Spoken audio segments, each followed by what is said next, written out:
இப்போ வர்ற குளிர்காலத்துக்கு நண்டு அதிகமாக சேர்த்துக்கிட்டா ரொம்ப நல்லாயிருக்கும். அதையே காரசாரமா எப்படி செய்யலாம் அப்படின்றத இன்னைக்கு பார்க்கலாம். எண்ணெய் சூடானதுக்கப்புறமா சோம்பு, சீரகம், அதுக்கப்புறம் மிளகு சேர்த்துக்கிட்டேன். அது வதங்குனதுக்கப்புறமா பச்சை மிளகாய் சேர்த்துக்கிட்டேன். 2 பெரிய சைஸ் வெங்காயம், அதுக்கப்புறம் 20 பல் பூண்டு, 1 துண்டு இஞ்சி, உப்பு சேர்த்துக்கிட்டு நல்லா பொன்னிறமா வதக்கிக்கிட்டேன். அதுக்கப்புறம் கொஞ்சமா கருவேப்பிலை சேர்த்துக்கிட்டு வதக்கிக்கிட்டேன். அதுக்கப்புறம் 2 பெரிய சைஸ் தக்காளி சேர்த்துக்கிட்டேன். இதுவுமே நல்லா வறுத்துக்கிட்டேன். அதுக்கப்புறம் கொத்தமல்லி சேர்த்துக்கிட்டு சூடானதுக்கப்புறமா மிக்ஸி ஜாரில் போட்டு நல்லா நைஸாக பேஸ்ட்டாக அரைச்சிக்கிட்டேன். அதுக்கப்புறம் சுத்தம் பண்ணி வச்சிருக்கிற நண்டை வந்துட்டு கடாயில சேர்த்துட்டு, அரைச்சு வச்சிருக்கிற மசாலா எல்லாத்தையுமே அதிலேயே சேர்த்துக்கிட்டேன்.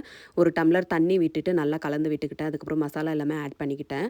1/4 டேபிள் ஸ்பூன் மஞ்சள் தூள், 2 டேபிள் ஸ்பூன் காரம், அதுக்கப்புறம் 3 டேபிள் ஸ்பூன் மஞ்சள் தூள் சேர்த்து அதையுமே நல்லா கலந்து விட்டுக்கிட்டேன் உப்பு சேர்த்து.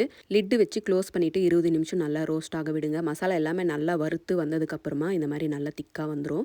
மல்லி இலை சேர்த்து நல்லா சுட சுட சாதத்தோட சாப்பிட்டோன்னா நல்லா காரசாரமான நண்டு வறுவல் ரெடி ஆகிடும். நீங்களும் ட்ரை பண்ணுங்கள். தேங்க்